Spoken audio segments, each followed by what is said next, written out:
do want to change this though really quick. Because I can use the green screen on this, and it's not as good as TikTok's green screen, but it's going to take a minute to load that. However, once it loads, then I will change the background. Although, no, actually, no.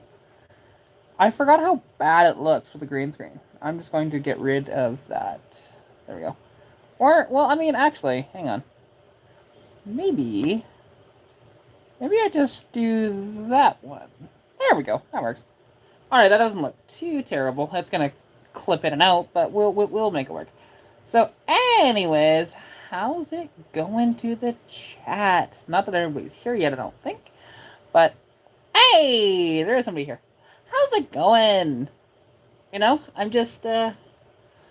I'm tired. We're tired today, but it is what it is. I got woken up early because of a selling some parts. So, I mean, not that I actually got any money out of that because I already got paid before. So, like a couple weeks ago. But yeah, that's actually my friend Holly's car. So really good friend of mine. I met her actually at the Cremona car show last year. And so that's a purple wrap. The car is normally white underneath. It has the MT82, 6-speed with the Coyote in it. She's got, I think, a catback exhaust with cold air intake, and I think it's a little bit of a tune. Other than that, it's relatively stock. But the thing, will rip, absolutely. I've never actually gone for a ride in it yet. I would like to, but when she was here visiting, I did not get the opportunity to actually go for a ride. So that's okay. Next time. Yeah, we'll figure that out at some point. But overall, though, I'm just thinking about what I really realistically want to do next. Which, to be honest, as much as I want it to be Stitch, I just don't have the money for it to be working on Stitch. So therefore, it's likely going to be my truck. I have those floorboards still to install that I pulled from the junkyard months ago. It was about a month and a half ago, something like that I pulled those floorboards. I also want to swap out the bench seat for... I do have some Fox Body bucket seats for it. Which need to be cleaned something severe. So, it's too bad that my pressure washer doesn't really work all that well. But, that's okay. I'll figure it out at some point. Even if I just run on a hose from inside the house and just do it that way, it could work.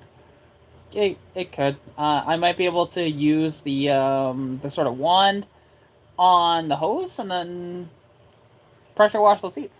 Maybe. So we'll see. But yeah, overall though, that'll be kind of fun. The only thing is with installing the new floorboards into the truck, it's going to be a little tricky, only because, well, I don't really have good metal to weld onto, at least on the outside seams, right? Where, towards the firewall and the transmission tunnel, I don't have any problems. That area is actually fine. It's just the rocker area, whatever else, there's not any good metal to weld onto. So we'll have to see. I'd have to find some parts in a junkyard or something like that, because that's what I can sort of afford. Even right now, funds are really tight, so even affording that can be a little tough. But I also still need to put the fender on the truck too, because I got that new passenger fender. Well, new to me. It's black. So the truck will be a little more multicolored in the future. But then also, it makes me think about, as much as I want to try to expose all that blue, there isn't a lot of that light blue still left on the truck. So I thought about maybe painting the truck black. I've thought about it. Just with a rattle can, nothing fancy, to be honest, because, again, look at the truck. It's not worth, actually doing a proper paint job on that truck as it sits. But I also want to see how much Bondo there actually is, so I need to, get my grinder out and just go to town on it. And then just see what comes out after that. But I don't know. We'll see. Like I said, And even like with Stitch, because after I painted the front end black like this, it makes me go, should I just do the whole car black? But then at the same time, it's like, no, I probably should do the gray. It'll be a little easier. I won't have to worry about doing like door jams and stuff like that. Um, so I still think I'm gonna go with the gray, just with the black front end like that, and then have the blue in the middle and the red on the bottom. That's what I'm thinking. Although I might go black in the middle, maybe. We'll see. We'll see.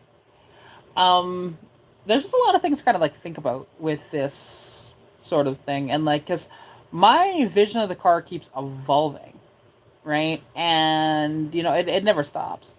And hey, it's a wild Jack with his very very slow Buick. uh, how's it going, dude?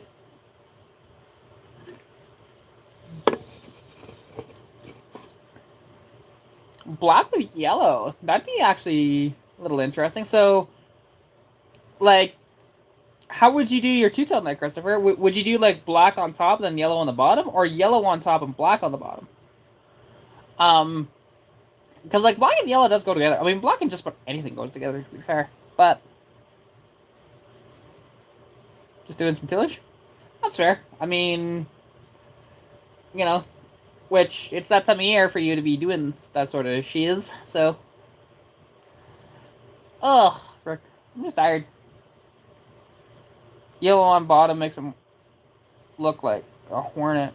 Okay, fair enough, fair enough. I mean, it'd be interesting to see. I don't think I've ever seen one. But then also, something, I was in a live stream last night on TikTok. And, like, I didn't do my own. Because normally, like, I go live on TikTok as an example. But I haven't done live on TikTok in a couple of days.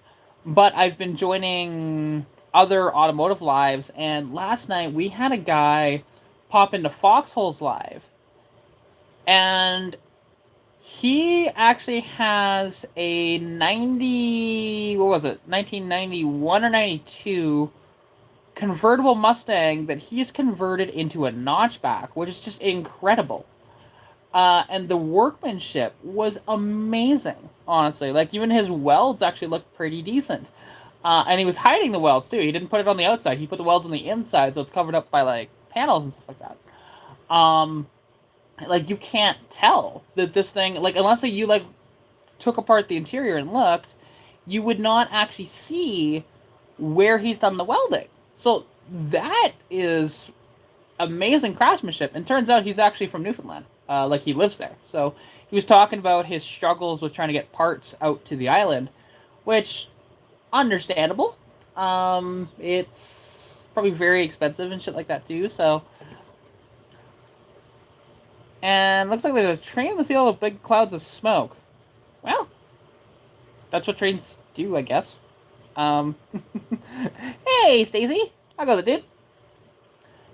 Good morning, Vietnam. There you go. I would have potentially actually yelled that, but my dad is still sleeping, so I'm trying not to make too much noise.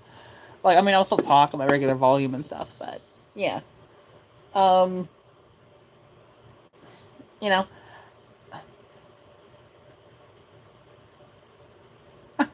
Fair enough, fair enough. To be honest, Cuddy, I don't know what I'm gonna do today. Like, there's stuff that I could still do.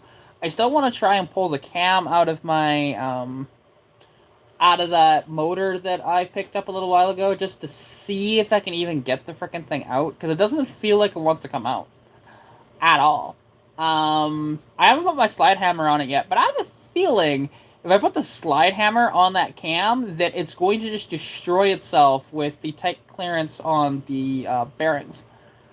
Sneaking suspicion. So, it only moves about that much right now, just back and forth. And I thought that, well, maybe it's a rear-loaded cam, because there is a freeze plug that's in the back of the block right there. But turns out, no, they're not actually rear-loaded. So that's a little annoying. But because it's supposed to be an aftermarket cam, and I do want to throw it in the car at some point. And it is what 10. It's like 10:35 ish, because I know that clock's wrong. So, and I'm in Alberta, so you're like very Eastern time zone. Um, but I mean, hey Stacey, it could be worse, right? It could be worse. Ah, I was gonna say, is your Mustang still out and about, or have you thought about potentially parking it sometime soon for the winters? Because for reference, Stacy has a nice little Mustang too. It's a pretty awesome car, honestly.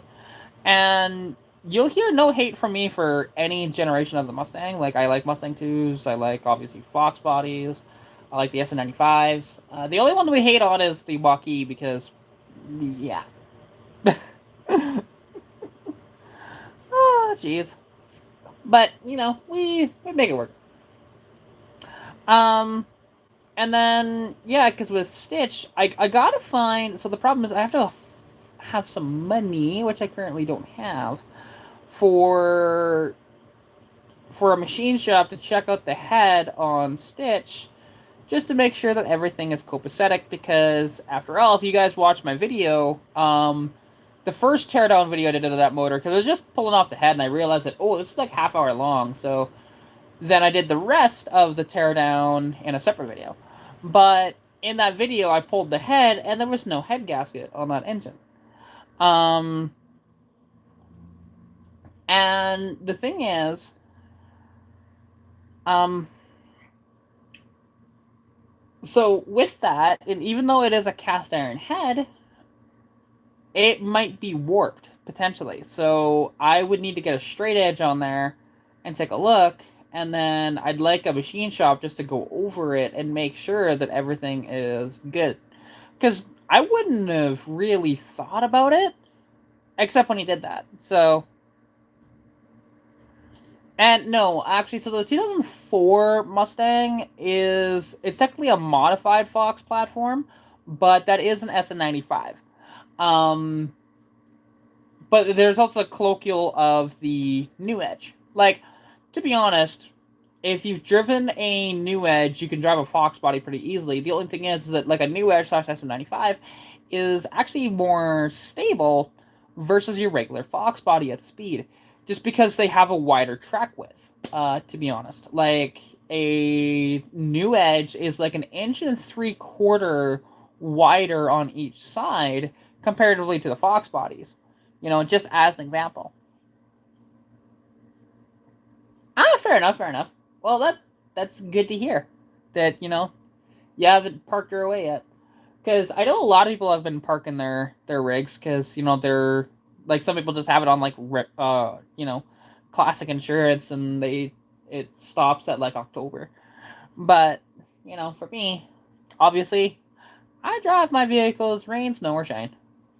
But then also I gotta get up to Edmonton at some point and cut the rear quarters out of my parts car before the snow flies. So I don't really have a lot of time, but the problem is I can't afford the trip right now. Um like it kind of sucks that way, but that's okay. It wouldn't cost me that much in the grand scheme of things. Like if I had $100, it'd be fine. I'd pay for like gas and food while I'm up there. And it would only take me like about a day to cut those quarters out. To be honest, wouldn't be too bad, I don't think. But that's the one thing. I don't really care about the rest of the car, so I could literally just cut the rear quarters out, um, and kind of do it to where I don't, because like I said, I don't care about the structure in behind that car because it's just a junk car. And then as well, because once I have the rear quarters cut out of that car, once I have the trunk pan cut out, because I'm going to cut that out, because it's still actually decent, and I kind of need some of those patch parts for my trunk and Stitch, because she's getting a little rusty back there. Um, so I don't like Hydro Boost brakes. The reason being is that with Hydro Boost, if the vehicle isn't on, you basically have no brakes. Where at the very least with a vacuum assist brakes, you still have brakes, it's just very difficult to hit the pedal, right? I would much rather have vacuum assist over Hydro Boost, to be honest. Like, I'm not really a fan of, like I said, how dangerous it can be. If it when it fails. Which, granted, it's not gonna fail right away, but eventually you'll have a failure sometime down the road, right? And I'm not a big fan of that. And for the most part, it doesn't really change like that much weight, or like you're not really saving much with that. So I don't understand the appeal of it. You do have brakes when the car's not running. Okay. Because I have heard that it gets rid of a lot of your brakes. Like, it's not just like braking force, but the actual, like, I mean, obviously it's much less effective when braking, and maybe that's what it is, to be fair, but you have a giant cam, so you don't have much for vacuum. Nah, that's fair. Makes sense. Um, yeah, and like, because to be honest, Ford, besides, at the time in the 80s, there's only one vehicle actually that used Hydro Boost, to my knowledge, which was actually the diesel Lincoln Mark 7s. Um, they had Hydro Boost brakes because the diesel doesn't produce any vacuum, right? It's a diesel, right? They're, high compression and all that shit. So, um, yeah. Oh, absolutely. I mean, and that'd be the same with my car, right? Like if I took off the vacuum assist, on the brakes, that'd be awful. Now, not gonna lie, I have thought about in stitch just to save a bit of weight, and also to get a better driving feel. I have thought about swapping to a manual steering rack and going to manual brakes. I've thought about it. Because oddly enough, if you actually have it set up properly, manual steering and manual brakes is really not that bad. But if you just delete it off of a car that had it without putting the proper parts into it, it's awful, honestly. Oh yeah, like a lot of GMs actually have Hydro Boost. Like, GM has been using Hydro Boost since, I want to say, the early 80s, if not even the 70s, in a lot of their vehicles. And yeah, I understand, like, if you have like a or like a low vacuum motor or whatever else, to use Hydro Boost makes sense. But if you have vacuum, just go vacuum assist. It's just so much simpler. And you got a tree fitty. Nice. That's fun.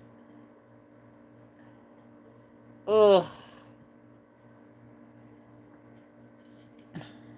You're going to a 6.2 next with a Turbo 400? Nice. That's alright. That'll be fun.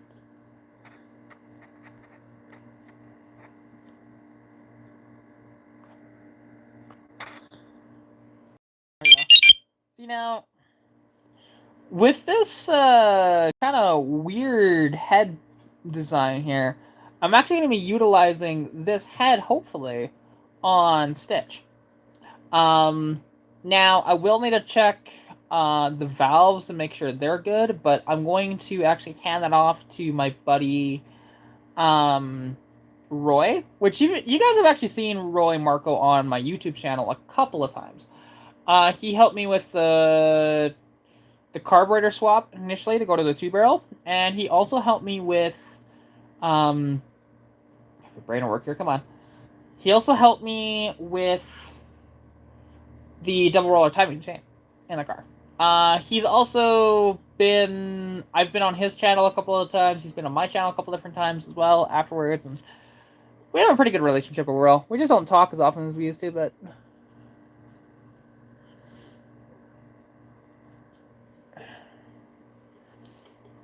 Now, you're either going manual brakes on the 2 or trying to get a universal booster modified to work. Here's a shot. Don't make them anymore. And getting it rebuilt is like $425. Ouch.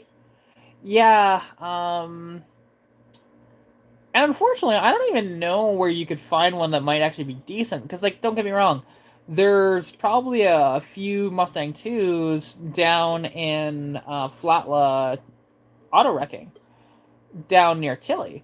But The thing is, are they going to be any good if you pull them out of those junk cars, right? And that's kind of the challenge. Because sometimes you need to pick and choose of when you get used parts versus new parts. But I do wonder, actually, because like oddly enough, I actually do have, I think I actually have an SN95 booster, to be honest, with the master cylinder. That's in Edmonton. I think I have that. Yeah, I don't think it's here, but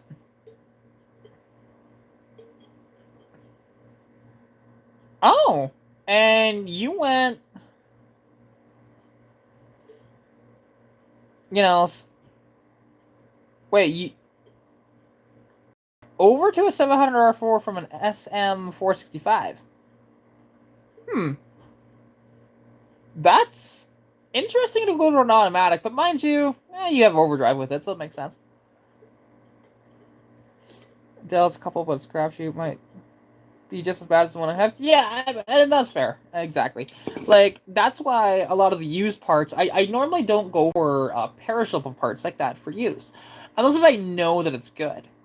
Like, as example, like sometimes I will use used brakes, but you have to like really look at them and see that. But even then, I typically just go new because it's usually not that expensive, depending on the vehicle, of course. But and okay, that was weird. Jesse commented nice picture, and then that got retracted. All right. But hey, I mean, this is the head that I'm going to be utilizing with the 3 1 barrels.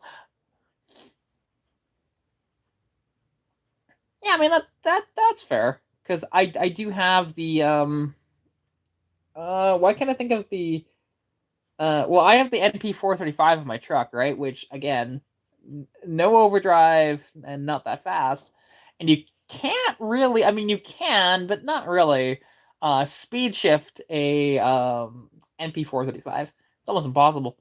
So yeah. Oh, that was weird. Huh. Fair enough. Although it is kind of weird to see one of my mods actually in here because, all of my mods are from like when I used to go live like a few times a week, you know. So it is kind of fun to see that Jesse's here. Um and yeah, like at least though I will say with the NP435, the gearing is actually pretty decent. Um, I don't really have problems driving that thing as an example, and it has okay acceleration. Again, it's a 306. You take what you can get. But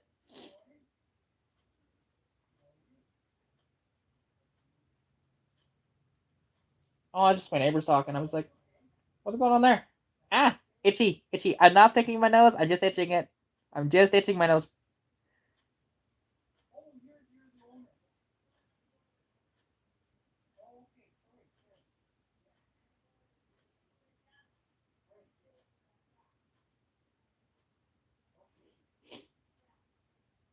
Hmm.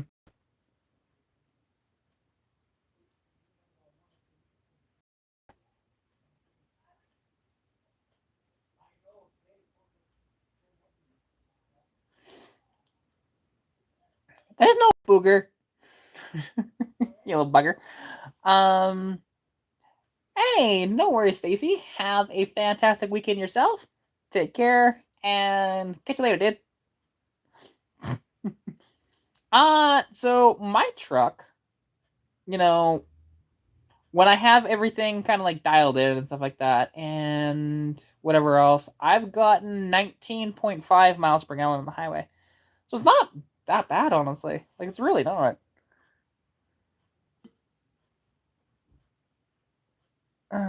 Do. There you go. And you can see that glorious, glorious straight six underneath the hood of Stitch. In the truck, it has 373s. So 373s with a 31.6-inch tall tire out back. So not too bad, honestly. I don't know where my revs are at because, well, it doesn't have a tack in it. So one of these days I'll get a tachometer. And if you're wondering, yes, I actually did tape down my air cleaner because fun fact, it's actually very difficult to find a wing nut um for this thread pattern. At least locally, I can't find one, and I can't get one at Canadian Tire and Olds either. So it's kind of a pain in the ass.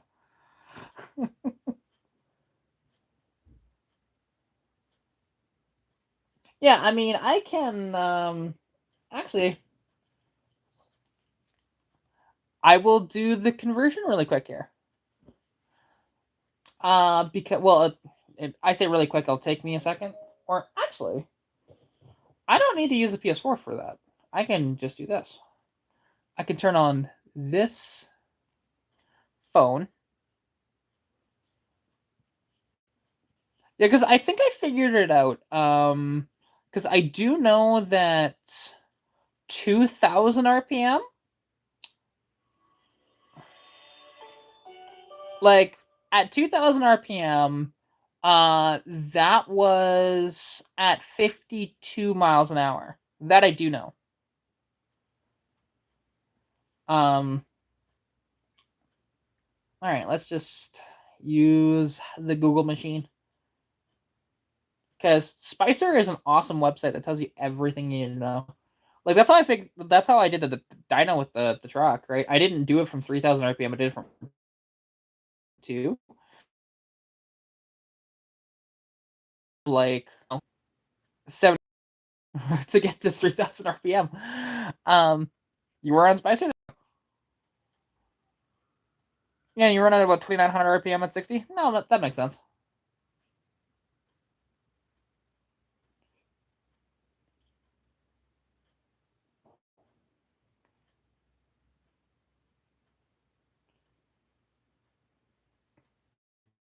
Um, phone.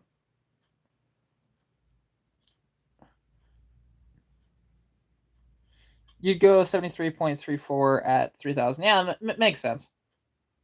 To be honest, that does. Um, because yeah, and it's kind of nice like driving that truck to be honest, because like I said, the RPMs are kind of low and whatever else, and an RPM calculator. Yeah, there we go.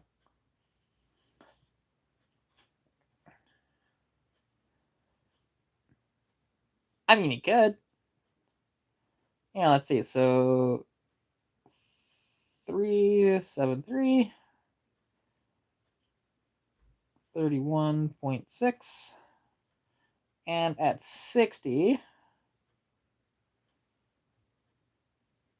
Yeah, so at 60 miles an hour, I'm at 2,380 RPM.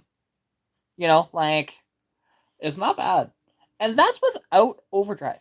Like imagine if I had an overdrive on that puppy, I'd be at like 1,500 RPM cruising down the highway. It'd be amazing.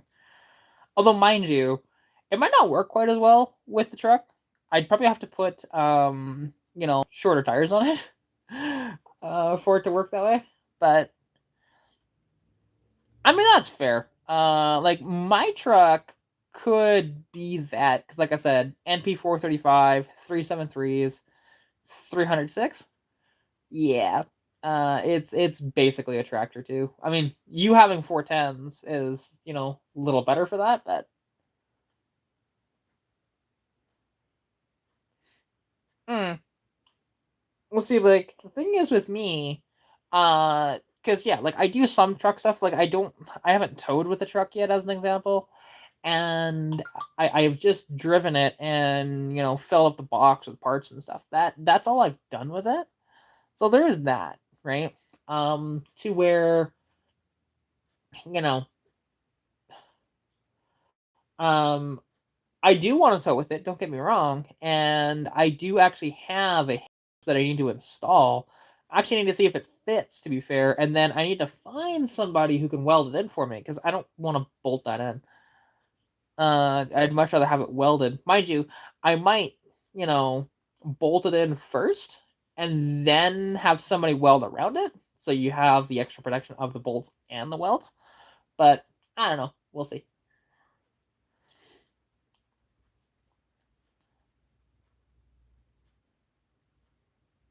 Oh yeah, like my frame is honestly rust free. It's got some, like surface rust, but that's about it.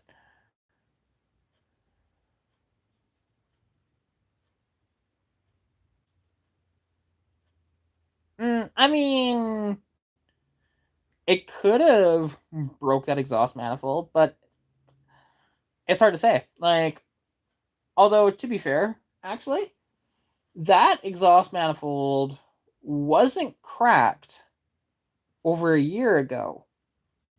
When I drove it from the auction to Keith's place, that thing was actually relatively quiet at the time. The exhaust manifold cracked actually sitting in that field for over a year. Um, so there's that, which is an interesting thing. And then also with my truck, because I've been wanting to put out this video and I keep forgetting to, and maybe I will actually take out the truck and film this video today of um of actually explaining what went wrong when the truck broke down on me, because I found out some interesting things, honestly. Um like, because what I found out is, after thinking about it for a bit,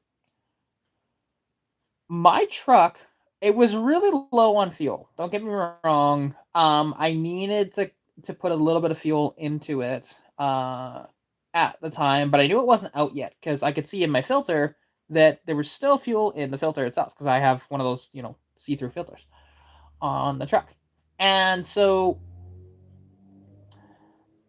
when I was working on it here, and it was just, I was doing stuff off camera, to be honest, just checking stuff out.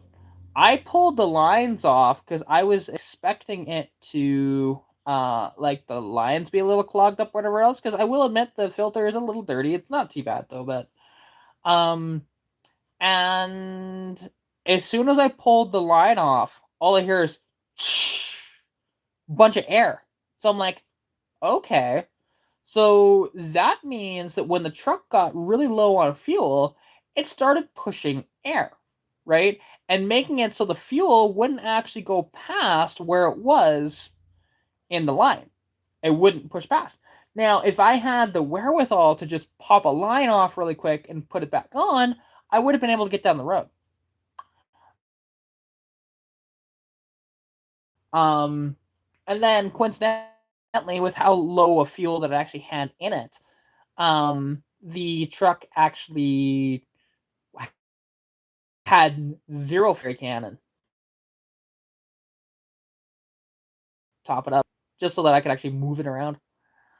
But not vapor lock. No, no, no, no, no. That was not vapor lock. Like I said, nothing to do with how hot the fuel was getting, to be honest, because it wasn't. Like, I can see, like I said, I've got one of those clear filters, and I would have been able to see if the fuel was boiling, and it wasn't. That was just, like I said, it's a very weird and rare thing. Um, you know, and but it wasn't exactly vapor lock though, because vapor lock is caused when the fuel gets too hot, right, and it starts boiling and vapors. Which, if you have your vehicle tuned correctly, actually, you can actually run it off just the strict vapors, and it's way more fuel efficient. But it's kind of tough to set up a vapor carb. You can do it though, but yeah, which is weird. I have never heard of it, but I've never come across that before. So it's something to keep an eye on with the truck, for sure. Because also at the time I thought that, well, maybe my fuel pickup in the is all clogged up and whatever else in the tank. Because bear in mind, my gas gauge also doesn't work. You know that's one of the annoyances, and I need to fix that one of these days. But I don't know. We'll see. But and also, so Jesse, I there is still, I mean, unless they crushed the truck by now, but I don't know if they have. There is a inline six OBS truck at IPL. The problem is, it's a real pain in the ass to actually pull those EFI exhaust manifolds because you have to pull the intake as well. And trying to pull charges, honestly. So also, hey Shane, how goes it, my dude? That's fair. Like my tank honestly is fine. Like they're it's just the sending unit that I need to replace. But I also need to figure out what sending unit can I use because my truck has a high range fuel tank in it. It just lasts forever and it's great. You know, that's one of those things. I don't have the dual tanks in my truck. Kind of wish I did, but I don't.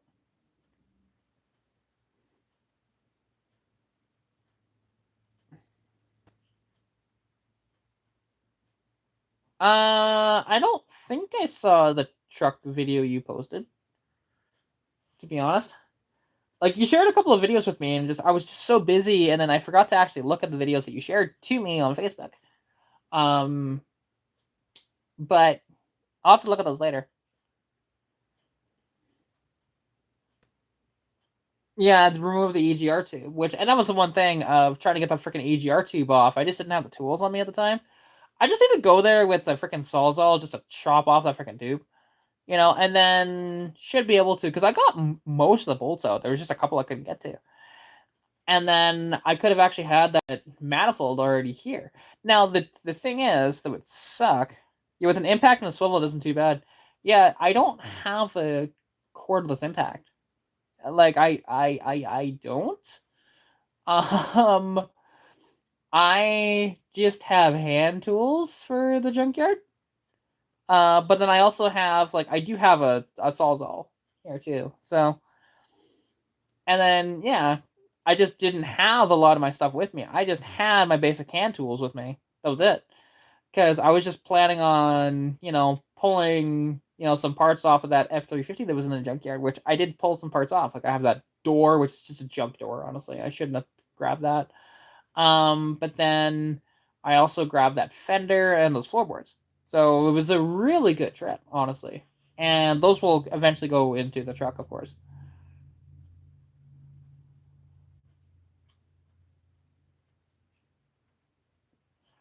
There we go.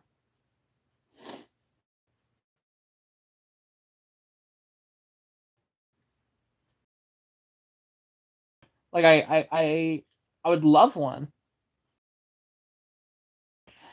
Like, and especially right now because of all the the tariffs and whatever else that are just going on, that shipping would be insane. Like that little exhaust manifold would probably, or no, you're talking about the impacts. Because even like that impact would probably cost a good 150 $200 just to ship. Like it's brutal. And even like one of those exhaust manifolds, you'd be looking at like $400 to ship that fucking thing.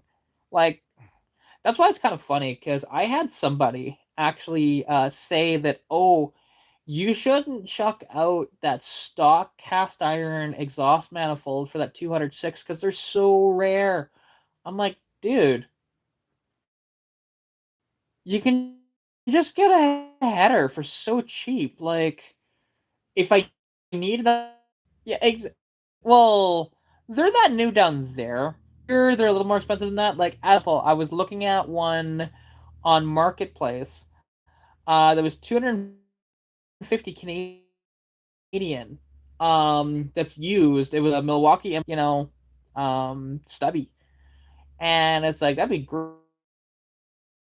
great. It comes with a bag, and it's like lightly used and has $50, like, which is not a bad price because that's about a $400 to $500 impact. Um, you know, so yeah, it's just one of those things. Like I said, I'd love to have a cordless impact. I just can't afford one. And I'd love to have like a stubby, to be honest. Like a stubby would be the best. Because oddly enough, I'll just use my corded one. Here at home, it's fine. Or I'll be at somebody else's shop that has a big one, right? Yeah, welcome to my internet. There's not much I can do about it. Did like. All right, that was hard. So I had to actually, um, there we go. So, I actually had to, um, minimize YouTube and go back. Hey, thanks super chat there, Jesse. Appreciate that, man. Thank you, dude. And that did work. That did. It came through. You know, and we got more minutes. Yeah, see, there you go. See, you're buying minutes. That's what this is. It's like 2005 all over again.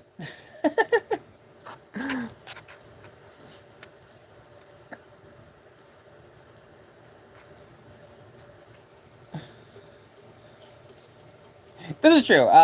They do take a bit. Like I only get about, I think it's 80%. So that's all right though.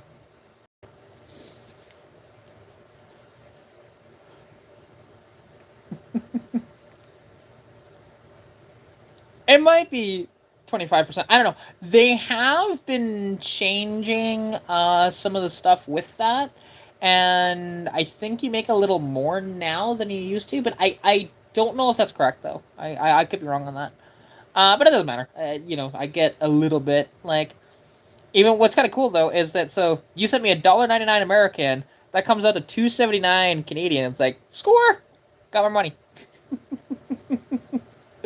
But I appreciate it, dude. Thank you, as always.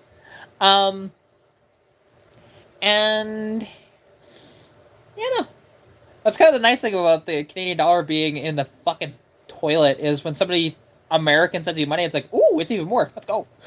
Because every once in a blue moon, people will like donate to my PayPal. It's very rare, but I do get it from time to time.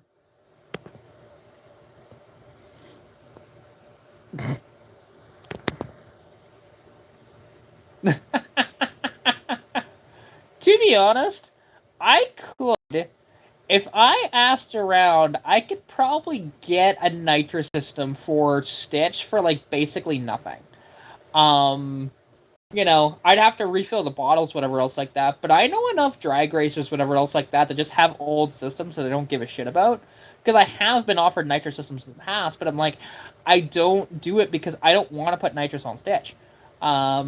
I just have zero desire for it. But then also, because of my new head that is going to be a tri-power setup, I also don't really want to try and turbo it. Because I have that turbo lying around. But the tricky part with that turbo is, well, boost referencing 3 carburetors is a fucking nightmare.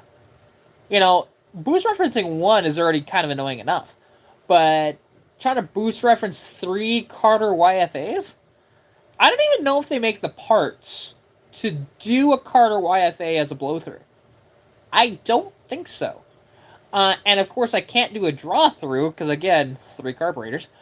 Unless I magically put 3 turbos on my car, which again is not happening. God, imagine the lag with 3 turbos on it just because they would get no fucking air out of that little anemic 200. That'd be funny. But then when they do hit, that'd be incredible. It would go like snot. But yeah.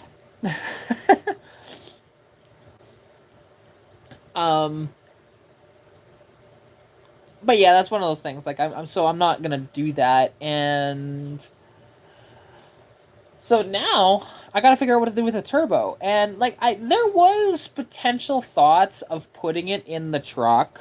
To be honest, like I could. I mean, you could do it as a rear mount, but I needed a new exhaust manifold anyways, and my buddy has said he would build me a turbo header for Stitch. So maybe we do that with the truck, and as an example, run it at only like 5 pounds of boost. Because again, I'm stock head gasket, stock head bolts, whatever else. I don't really want to blow it up. Just make it a little more efficient. That's all I'd be looking for, because you do it right. And then as well, is have it to where I can easily replace the wastegate spring to something that's like very light. So as an example, when I use the truck to do like on with the dyno and stuff like that, because I will actually be utilizing the truck for the dyno season. Um, you know, I thought about, like I said, running about like 5 pounds of boost, but then changing out the springs to like a 2 pound spring so that I can run it off of just regular fuel and not have an issue with pinging or anything like that going down the highway, because that's all we really have access to with the fuel card is just 87 octane. And oh yeah, like the thing is, I am anticipating like with the tricarb setup, like I am anticipating it at about 30 wheel horsepower, give or take. Right? So we'll see. We'll see. Also, you'll say like it'll be easy, but I would still need the I'd still run into the same issue that I'm running in with Stitch, and that problem is having to do with, well, um, my brain will work here, is actually affording the rest of the system, because I need the fuel system and I need an ignition system that'll be able to back off the timing, under boost, right?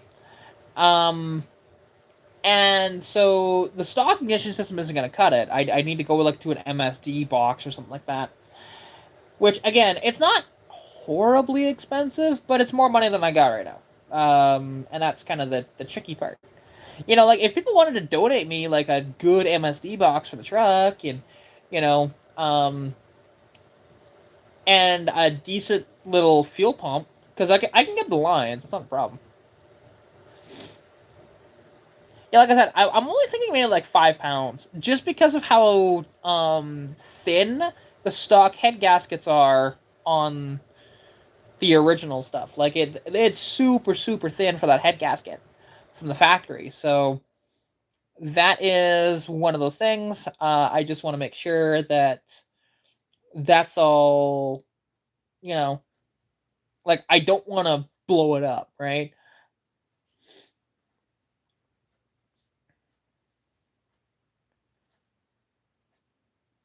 Honest, Chris, this thing has about a like over 100,000 miles on. It'd be absolutely fine, with like the gap in those rings are probably good enough to throw 5 pounds of boost at it. Like, and that's the difference, right?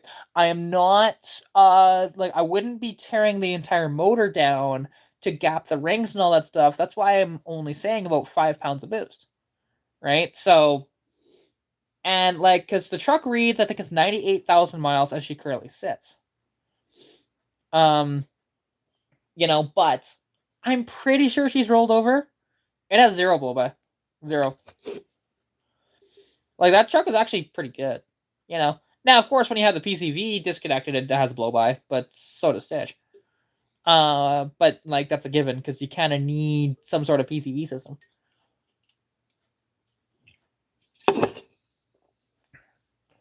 But yeah, like I don't even like leak oil or anything like that from that truck. It's pretty nice.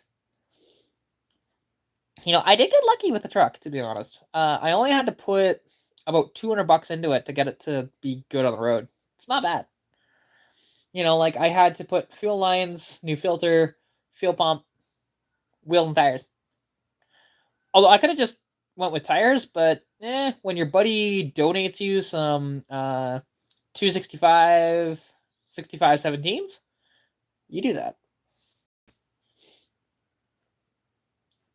It's kind of funny actually because me and my dad size tire on our vehicles.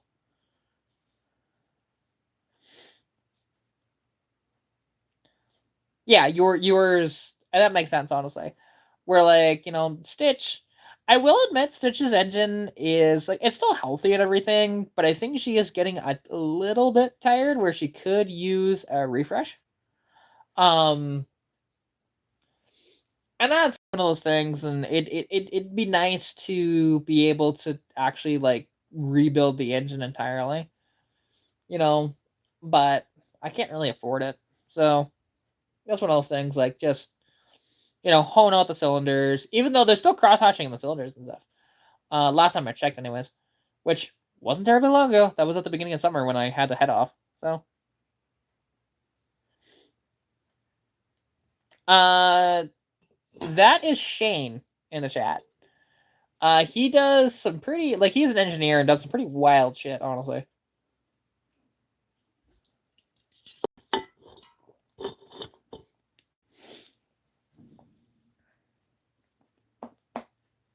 Yep, that is Shane. And, like, even on, so you see that Lincoln on his sort of profile picture there? That Lincoln Mark 7, he calls it the War Wagon. And he designed his own cylinder deactivation system just so that he can get around California emissions with built motor. It's not bad. It's pretty cool.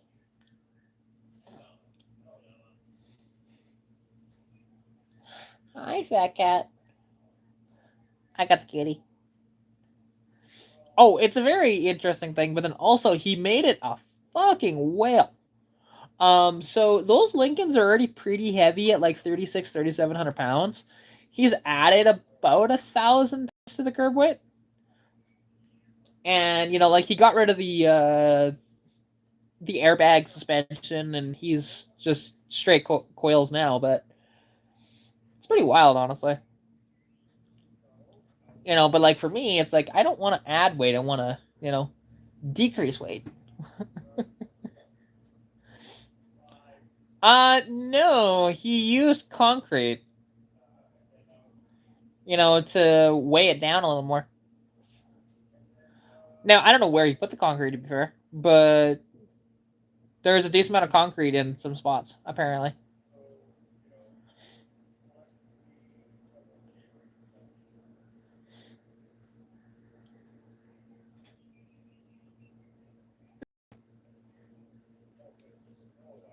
Yeah, I miss my van. That Vandura that I had for a little bit, that high top conversion van that I had like, what, 4 years ago? Ugh, that thing was awesome. And who knows, someday I might get a van again. Like, but it'd be interesting if I had just kept the van and not gotten the truck, because to be honest, the van is just as capable as my truck is. It's a 3/4 ton van with a 350 and a 700R4. Like, it would have been fine. Like, the 700R4 isn't the best for towing, mind you, but would have been fine.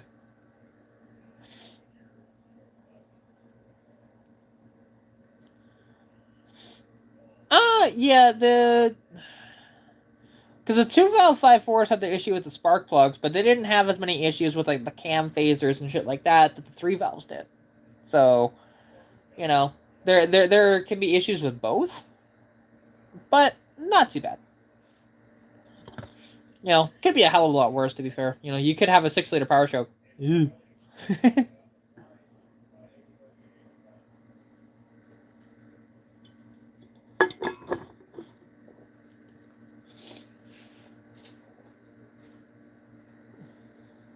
Like, and that's why it's so funny, because I'll get these guys that'll pop into some of the live streams and say that, oh, I've got a 6-liter power stroke. That engine is amazing. I'm going, dude, you have to spend 10 grand into it just to make it decent. Like, is that really a good engine if you have to spend that much to get it good?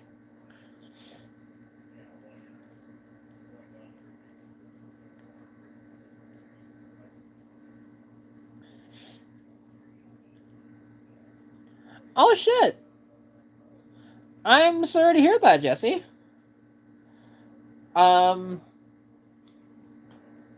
hey, that just means that you are somewhat closer to me.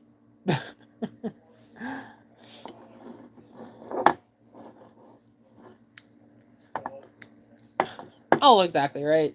There's nothing you can do about it, so you just move on. But oh, yeah. Colorado gets pretty cold. I mean, it gets cold up here too, but Colorado's a little closer to the mountains than I am, to be fair. Like, yes, I can see the mountains. They're only, about 150, 200 kilometers away. But, yeah. Is 3 degrees, which that would be... Oh, God, what is that? Like, minus 20? That's not really that bad. Like, honestly, for an average low temperature, like 3 degrees, like I said, that's like minus 20-ish Celsius. That's not awful. I mean, it's cold, yeah, and it's not great, but if it's only minus 20, that is fine with me.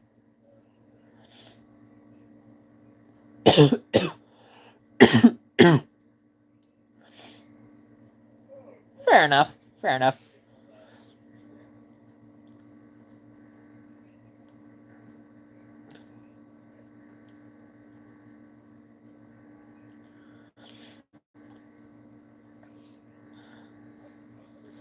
Oh, you did a Termi swap on your Fox body? I mean, that is freaking cool.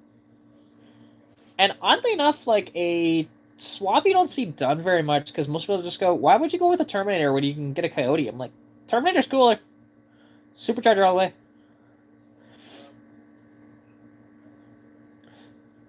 See, now, and it's really funny, because you're just like, yeah, a cold for you is like 50.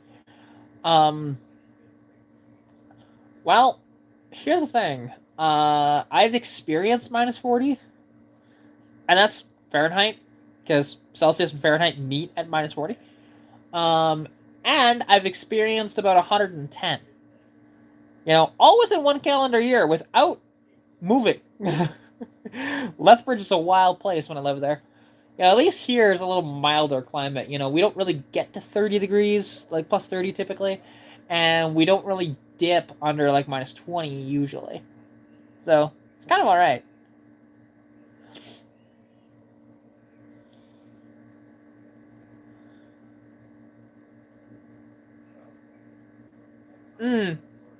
Yeah.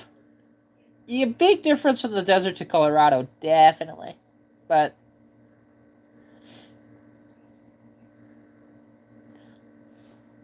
you've had no issues, and you have progressive nitrous. Nice. So how much power does your Terminator Fox run then, Chris? Just out of curiosity, because I'm assuming you've had that on the dyno with the nitrous on it. I would assume.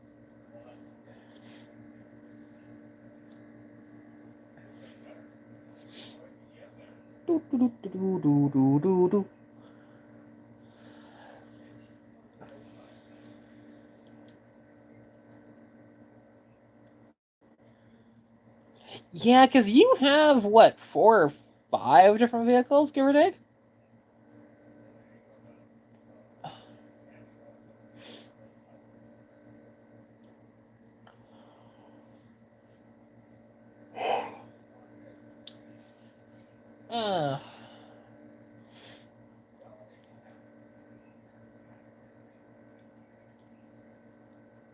Yeah, I have 3, and then your dad's truck and the bus. Ah, okay, yeah, so 5. There you go. Yay! Yeah, oh, that would be fun to try and transport. Shit.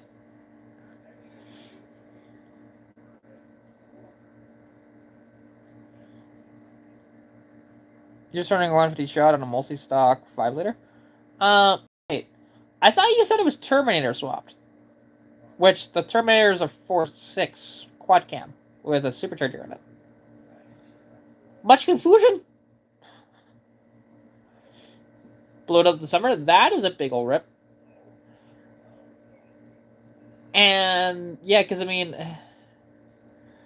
I don't know how difficult it would be to swap a motor into that. Oh, he's talking about the EFI system. Terminator X. Okay. Because I thought he meant, like, the Termi 4.6. Okay, I got you. So, that could, roughly,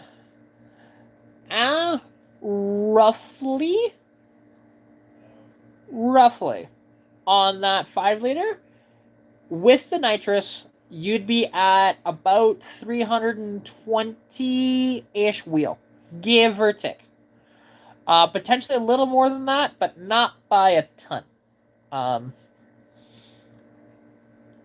which would be fun, honestly. Like, and you don't need a ton of power to have a lot of fun in a Fox body. You know, these things are incredibly light, so it's nice.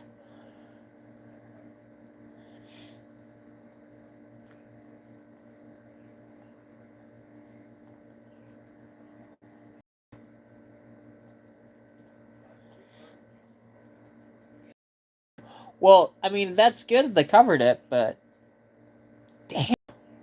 But tow trucks are pricey. They definitely are. Your limit is set to 9 grand. Jesus, that's a high rev motor. That's a lot.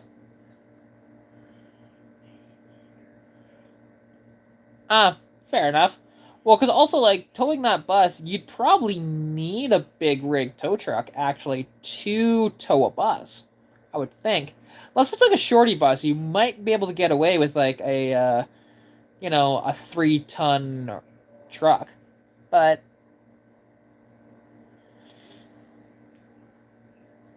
you were thinking 300? Yeah, you'd be in that range because your stock motor would make, about 220 to the crank. Now, if you still have the emissions on it, which I'm assuming you don't, like if you have deleted the smog pump and you've deleted the cats, that'll add about 15 wheel horsepower to it, you know.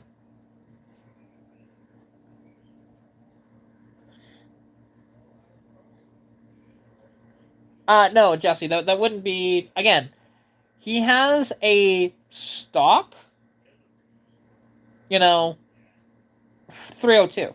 They didn't make that much power. Like I said, they were like 215 ish to the crank, right? That's what the emissions on it. But then if you go, um, you know, and then if you go deleted cats and deleted smog pump, you're gonna be at about 230 wheel. With the EFI on top of that, it's not gonna gain as much as you think. That's gonna be maybe 20 wheel, and then the 150 shot, like I said, that 150 though is not to the wheels. Bear that in mind. That's just spraying into the intake. You're gonna lose about 15 to 20% of your power to the wheels. Like that thing would be about, like I said, 320 to 340 wheel, right? Give or take, because you're still at E7 heads. You're still, stuff like that.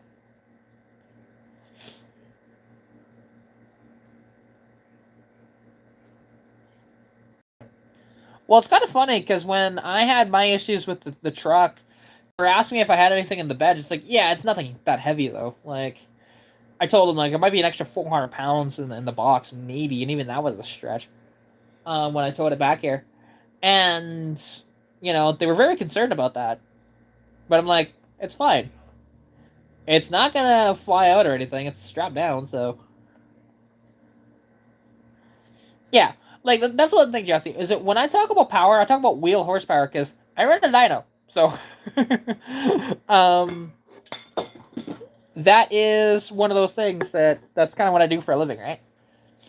So,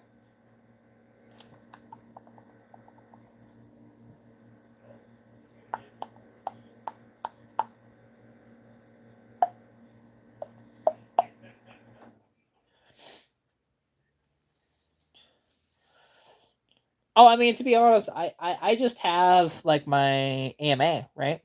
And AMA works pretty well. They usually don't give me problems. Obviously, they did that time. But you know what's wild is that I could not find a complaint line or anything like that to talk to them about it. So I haven't been able to file a complaint about what happened because that was bullshit of what I went through, honestly. But I don't know. We'll see if I can actually find something. And let's see that. Oh, okay. I'll do that later. Oh, 100%. That is way better. Like I don't have classic on any of my vehicles, and if I crash them, I'm kind of screwed. But the thing is, with I already know that my vehicles are valued at not a lot of money. Like, and if I crash stitch, I'm not fucking claiming it. God no. I will just take it, bring it back home, strip the damn thing, figure out what's salvageable, what's not, and then if it is salvageable, I'll make a goddamn race car out of it. At that point, just a full blown race car. I will never ever get rid of this car. Like I don't care. Like, because insurance only has it valued at like $1,500, which yeah, good luck trying to find a running Fox body that's in as good a shape as mine for that sort of price. You're just not finding that. With the upgrades I have, whatever else. Because oddly enough, the upgrades actually do add to the value of the car. Not like a shit ton, but more than you think. Just because everything I've done is what every Fox body owner wants to see. So there's that.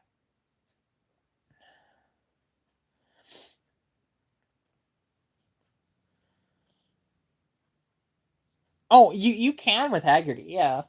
I just couldn't get on Haggerty. Like I tried, but I didn't have much luck, and with that, they were denying me because the one thing is, like, the problem is, I drive my vehicles too much. That is the problem with me in Haggerty because I I put 30, 40,000 kilometers on my Mustang per year, right? Minimum. The truck is going to be getting that kind of, be driven that much too. So, because especially with the dyno, like, because the truck is going to be what I use for the support truck. Yeah, exactly, you do. And the problem is, though, is that if you break that, it can break your coverage. Also, hey, Leo, how goes it? It's a wild Leo.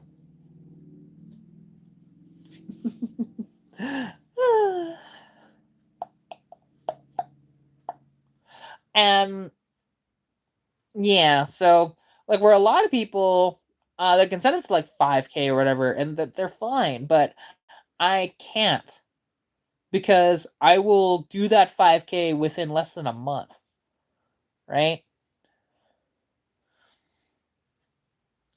Oh, they didn't ask for an odometer reading from me. You're lucky. You're lucky. Because they were asking for that for me, so it was just one of these deals. I just said, I'll just go with regular insurance. It's fine. Make it work out.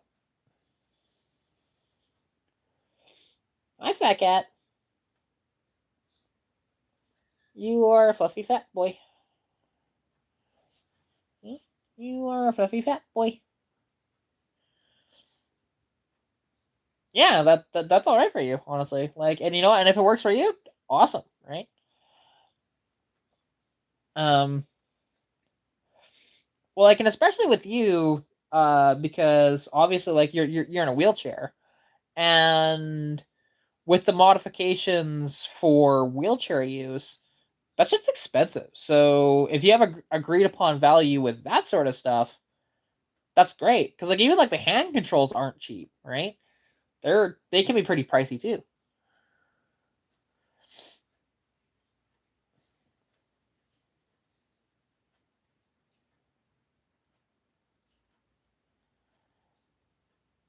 Oh, well, fingers crossed for you, did. And wait, Arden, what? Mopeds get 70 miles per gallon, dyno at half a horsepower? No. Mopeds get more power than that.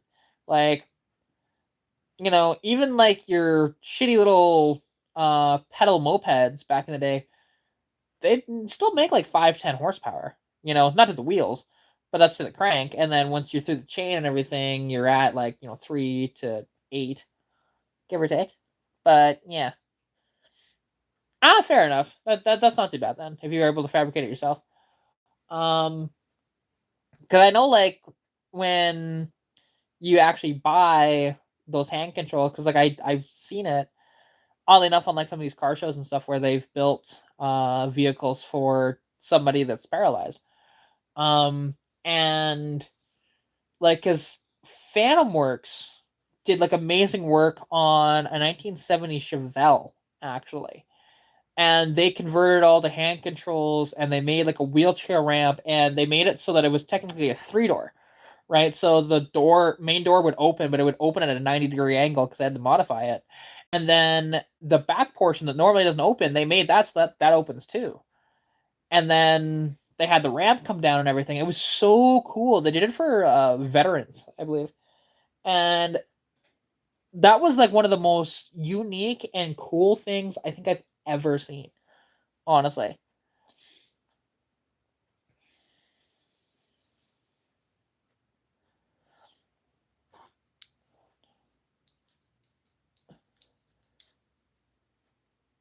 Yeah, isn't it like because and that's the one thing, and because I couldn't imagine, of going through that and not being able to enjoy something that's kind of cool because you're normally confined to vans or like big trucks normally, right? Because again, that's what kind of has the space for your wheelchair and stuff. Where like yeah, your muscle cars typically don't. So,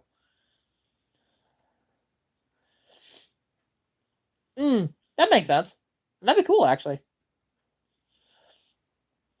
See, now it would be kind of neat to get, as an example, like something like the super cab depth sides, and make it so that the super cab actually like opens like that. That'd be so neat. But and I always thought like, how cool would it be if somebody actually modified one just so that you can actually open that up? Be pretty neat. But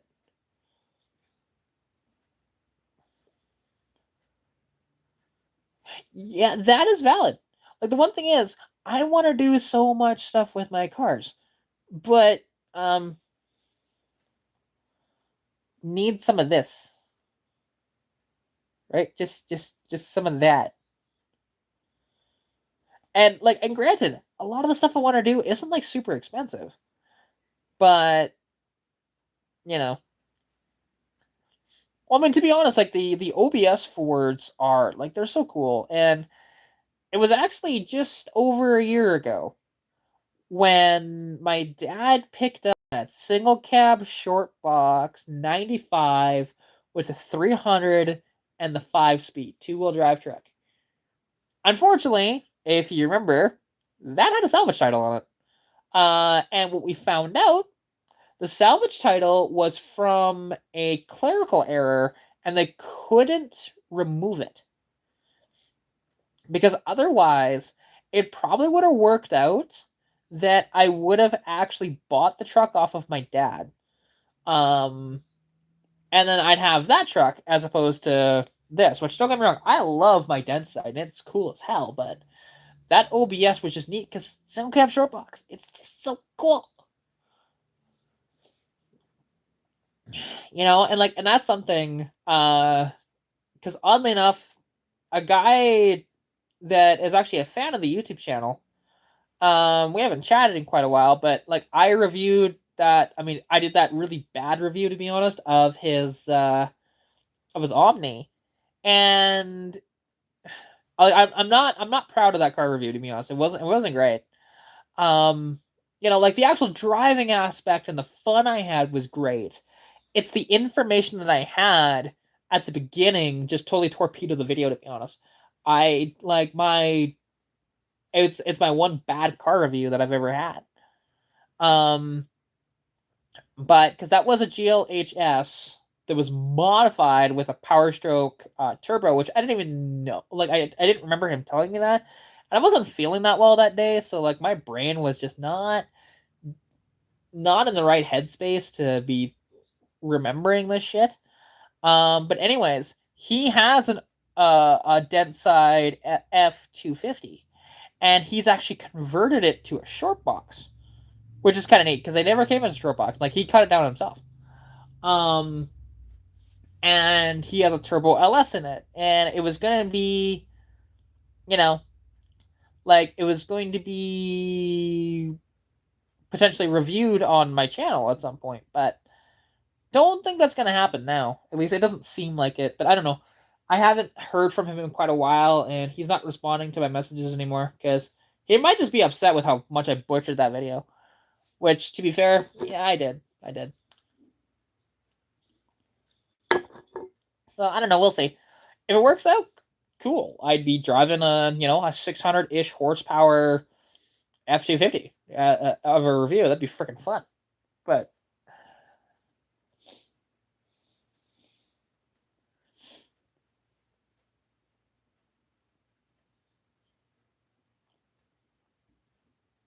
oh no, I did notice the boost because it's interesting driving that thing and when because again the boost takes a bit to kick in, right? It goes it's like low and then it takes a minute, and then whoo, it was so much fun. And it didn't make quite as much power as what I said in the video either because so on the kill tune I was making over 300 wheel, but he said it was probably closer to 240 after the fact. I'm like, oh well. So yeah. And also, look who I got with me. Hey Fever.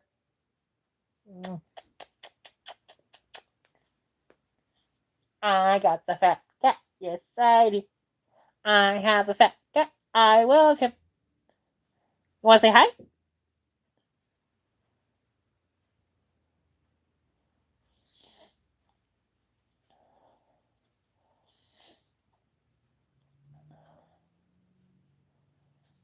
Oh, that's the problem when they do strike because things do get lost.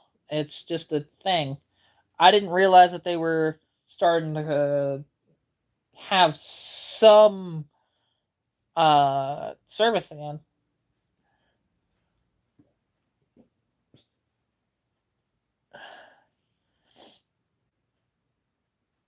Oh, hi, Jesse. What's up?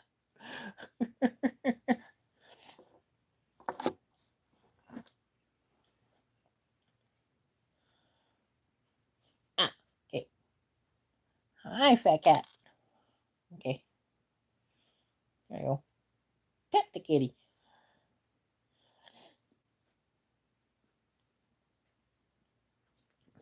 Wait, there's another cat in here? There's a Kelly in here. But and fingers crossed for you there, Kelly. Because you see two cats? I'm not seeing that.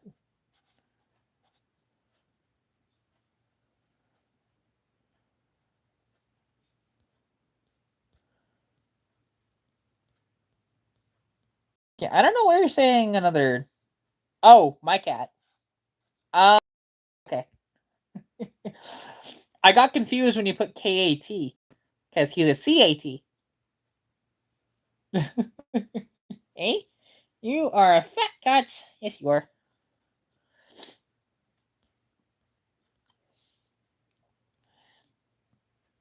Yeah, Arden, that big ass cat motor and that T-bird, it is wild, shall we say?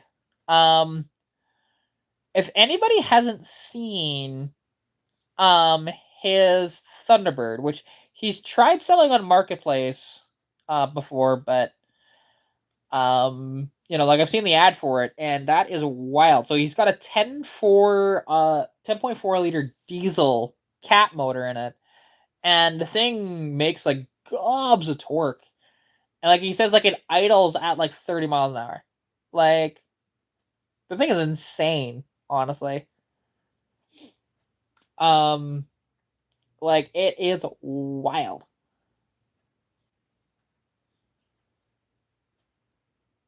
AI pictures. That wasn't AI. Unless we changed it to AI pictures, but last time I saw the ad, it did not have AI pictures in it.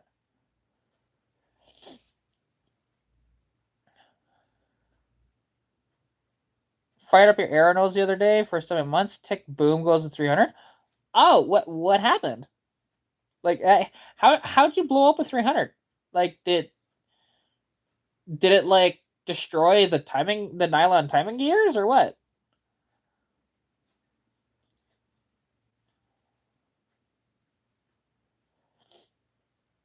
See, well, that's the thing. I've actually asked Arden if I could potentially do a video on it, I don't really need to drive it. I just want to show this wild creation.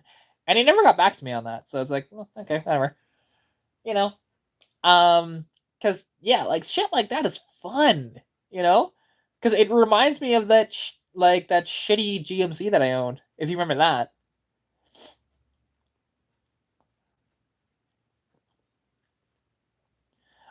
He's only like an hour and a half away, give or take.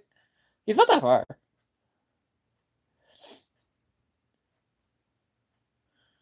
Oh, it fired on first turn. Oh, that's what you mean. Okay. I thought you said like it grenaded itself. Fair enough. I mean, it'd be kind of neat to drive it, but it's one of those things. He has never responded to me that way. Oh, he's finally responded to that. I mean, like I said, I would love to do a video on it. It'd be kind of neat, you know? And if we can make it work, that'd be cool. That'd be cool. Because yeah, like the thing is pretty nuts. And like I said, it reminds me of that diesel swapped GMC that I had for not a long time. Well, to be fair, it actually wasn't mine; it was Keith's. But it had that Nissan SD33 diesel on it, which it worked. But if you guys remember, that thing was set up fucking weird. Uh, it's kind of funny because when you turned the key inside, it did nothing. All it did was turn on the electronics and unlock the steering column inside the vehicle. To actually start it, there was the starter wire. You had to touch it to the battery to start it, and then you also had to spray some like fuel or ether down the intake for it to actually run. And then to shut it off, there was a little push valve that you had to go on the passenger side and just knock that back to shut the air off.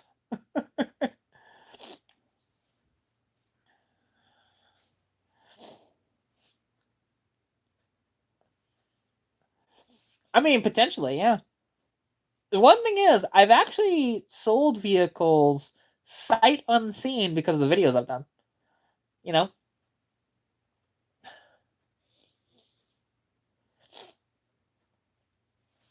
Ugh. I'm so tired. I didn't want to get up as early as I did, but I did. So.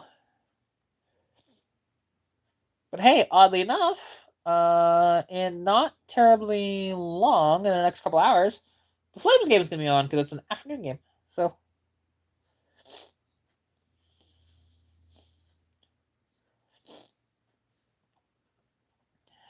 Yeah, I mean that could be kind of cool to do as like a review because surprisingly, the review I did of my dad's SimCab Shortbox OBS actually did really well. I'd be curious to see that the brick nose that you got, right? Wait, is it a brick nose or is it an OBS? Actually, Kelly, I can't remember.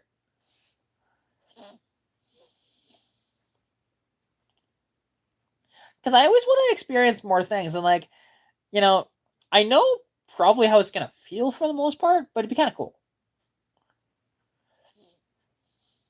And also, it'd be kind of cool because, and I want to do this.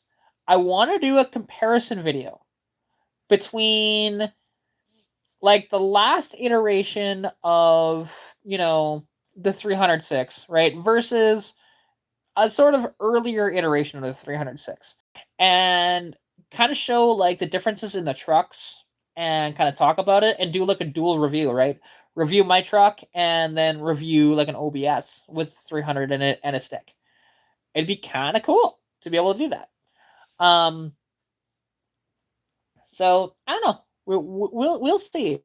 I've always kind of wanted to do comparison reviews, and then actually something. It's in the cards, but it probably won't happen until next year. But I will make this work. No matter what, I will find a way to make this work. There is a woman, okay? She has a little, and this is why you guys watch the live streams, because you get sneak peeks of stuff. There is a woman that has a Lamborghini Countach that I will get to drive, and I will get to do a car review of this Countach. Which I already know it's gonna drive like shit. I already know that. But it's just the experience of being able to drive a Countach is one of the coolest things I think I could ever do. So that is one of those things that, like I said, will probably happen next year because if I remember correctly, she needed to get the carburetors rebuilt on it. And bear in mind, there are 12 carbs on those fuckers. So that'll be something that happens next year.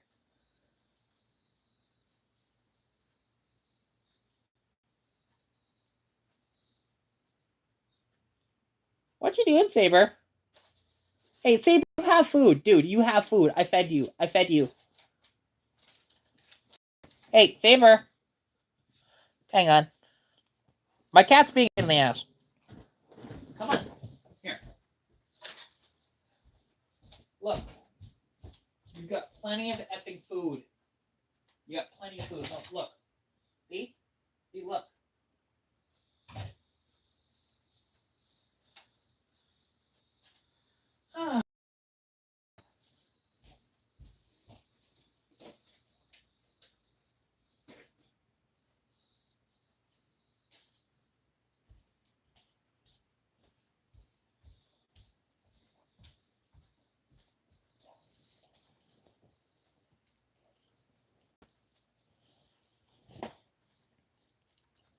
Anyway, I am back, but also not.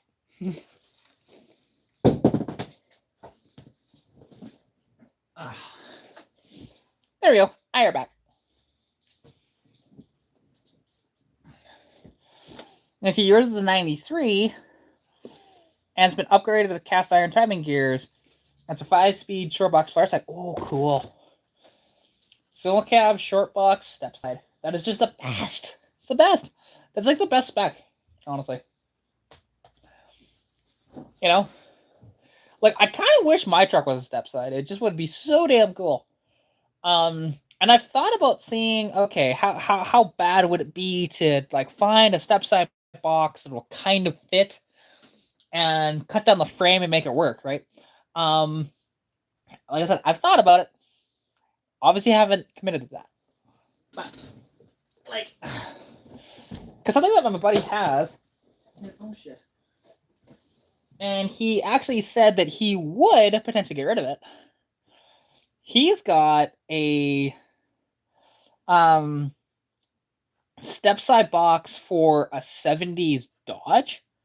I'm like, how bad would that be to try and adapt? I bet it wouldn't be easy, but it'd be so cool. You know, so we'll see. Who knows? Because like I said, I need to get a box for my truck. I just do that. That box is toast. But you know, that is just one of those things, right? Yeah, sorry. And unfortunately, I dropped my muffin, and there was a bunch of like cat hair and whatever else where it dropped. So trying to pull all the hair out of my muffin, and it kind of sucks. Let's see, do I got everything? Nope, still not.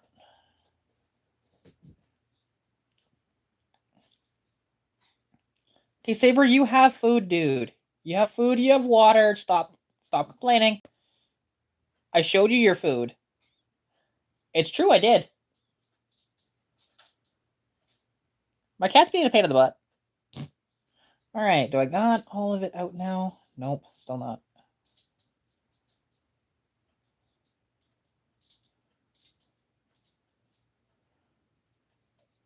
All right. Fuck. Why did I have to drop my muffin? This is sad. This is very sad.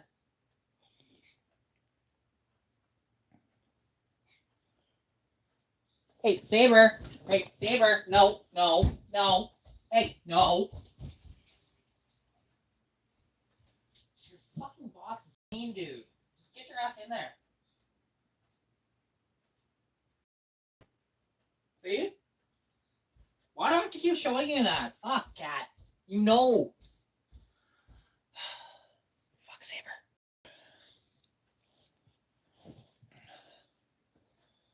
Sorry. My cat keeps distracting me by being a bad kitty. Being a shithead kitty. But I'm back now. And yeah, but Kelly, honestly, like it'd be awesome to be able to review that thing because, like, obviously, I know how it's gonna drive, but I wouldn't just review that truck on its own. Like I said, I'd review it next to mine, so it'd be like a dueling review. That'd probably be like an hour-long video, to be honest. Maybe a little shorter than that, but we'll see. Because I've already done a review of a single cab short box 5-speed, OBS technically, but that is a little different, obviously, because obviously flare side versus not. But it would be cool though. Like I said, do a review of your truck, do a review of mine side by side. It'd be pretty neato.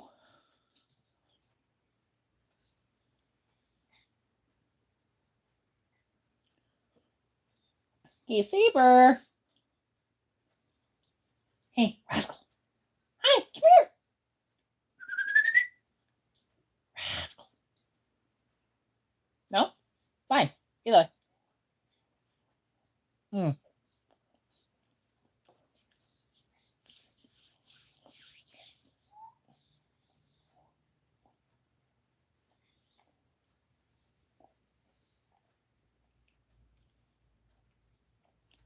Well, I've kind of run out of things to talk about here.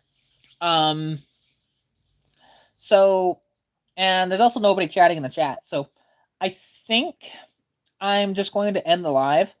I appreciate everybody jumping in. It was honestly a very fun live. And one thing is, I need to go live more on here. Just I haven't been, but I'm gonna try to commit to at least one live stream on YouTube a week. Gonna try. And that'd be cool too. Actually, yeah, that would be fun to be able to do two that way. But anyways, I'm going to end the stream. I appreciate everybody hopping in. Thank you so much for watching. Stay tuned for more content soon. And yeah, stay safe. And I'll catch you later. Peace out.